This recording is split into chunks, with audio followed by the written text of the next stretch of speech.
የአመድ ግራኝ ጦርነት ብዙውን ገበሬ ፈጀ፣ ክርስቲያኑንም ጨረሰ፣ ብዙ ቤተክርስቲያንን ማቃጠለ፣ አዳከመው። አጼ ንብለ ድንግል በመሞታቸው አጼ ሴሲኖስ ተተኩ፣ አጼ ፋሲል አባ። ከዛ ፖርቱጋሎችም ወደ መጨረሻ አካባቢ እሱም ወደ ወሎን ጨርሶ ወደ ጎንደር ሲሻገር ፖርቱጋሎች ደረሱ። ፖርቱጋሎች ደግሞ ካቶሊክ ሃይማኖት ነው ይዘው መጡት። የውጭ ባዳ ጦር ሲያይ ተከዘ፣ ደነገጠ ይላል። ተከዜ ወንዝ የሚባለው ግራኝ የደነገጠበት ቦታ ያዘነበት ቦታ ነው። አዘነ፣ አልቀረም፣ ወደቀ። ከዛ ተወደቀ በኋላ ፖርቱጋሎች የያዙት ሃይማኖት ከኢትዮጵያ ሃይማኖት ጋር ሊጣጣም አልቻለም። ጦርነት ተነሳ።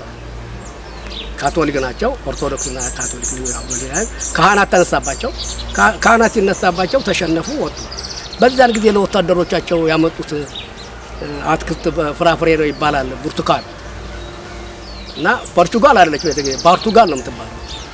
ብርቱካን ፖርቱጋል ነው የምትባለው። እና ይሄ ብርቱካን እንጨት ለወታደሮች የምታመጣው ፍሬ ሲላክ የፖርቱጋል እንጨት እያለ ሰው በየደጁ እያለማ ለዚህ ዘር ያበቃው ይባላል በታሪክ። እና ከዚህን ጊዜ በኋላ በ16ኛው ክፍለ ዘመን ከብት አርቢውና ባለእርሻው ተጣሉ። የግጦሽ ጦርነት ተነሳ። እንዲያልኩ በሰሜን በኩል ያለው ወረሞ እንዳለ አማራ ሆኖ ነው የቀረው። ታውቋል። ቤተክርስቲያኑ ተስፋፍቷል፣ አድጓል። እነሱም በጣም የለም ወረሞ የሚባለው ነገር ተዳክሞ በአማራ ተውጧል። እና የአማራና የኦሮሞ ጦርነት ተብሎ ነው የተነሳው። ከዛ ተነሳ። ሲነሳ አልቆመም በቀላሉ። ወሎን እንዳለ ተቆጣጥሮ እስከ መቄት ትባላለች ዋርላ ውስጥ መቂ ለሚራስ ኦሮሞዎች ዋራ ደላንታ ጎንደር ይገባል።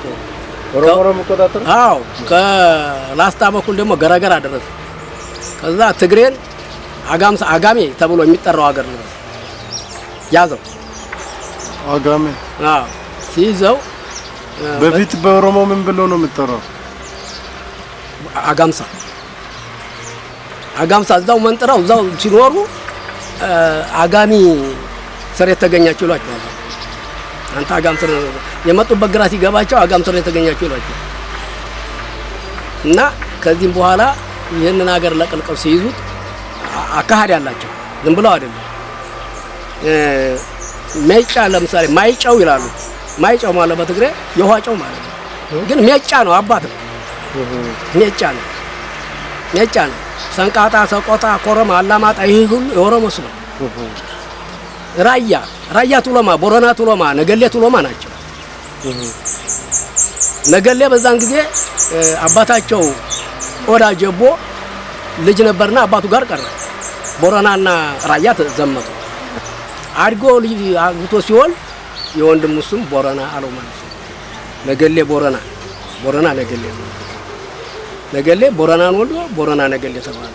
ቦረና ልጁ ነው ወንድሙ ስም ለልጁ አወጣው። ቦረና፣ ራያ፣ ቱሎማ እንትን ነገሌ ሶስት ወንድማማች ናቸው። ራያ ቱሎማ፣ ነገሌ ቱሎማ፣ ቦረና ቱሎማ ነው። በጦርነቱ ጊዜ ራያና ቦረና ዘመቱ። ነገሌ ቀረ። የወንድሙ ስም ለማስታወስ ሲወልድ ቦረና ነገሌ ያለው ልጁ። ከዚህን በኋላ እነ ሜጫ እነ ራያ እዛ ድረስ ጠልቀው ሲይዙ ቦረና ደግሞ በዚህ በመካከል ያለው ሲይዝ ከኋላ እነማን መጡ? እነ ወረኢሉ የሊባቦር ጦርነት ወረኢሉ የሚባለውን ቦታ ያዘው። ወረዋዩ ከወለጋ ገባ። ወረባቡ ከሸዋ ገባ። ከሚሴ፣ ኮምቦልቻ፣ ባቲ፣ ሐረር ገባ። በዚህ የወሎ ምድር አስፋፍተው ያዙት። ሰፈሩበት። ተቃዋሚም አልቻለም፣ ምንም አልቻለም። ተስፋፍተው ሲኖሩበት ገዳቸውን ማክበር ጀመሩ። ገዳ አወጡ። በዛ ገዳ ወሊ አሏት ሀገራቸው እና በዚህ ሲኖሩ ኦሮሞ ተስፋፍቶ እንዳለ በዚህ በሃይማኖቱ ጉዳይ መዳከም ስራ ይለው ይመጡ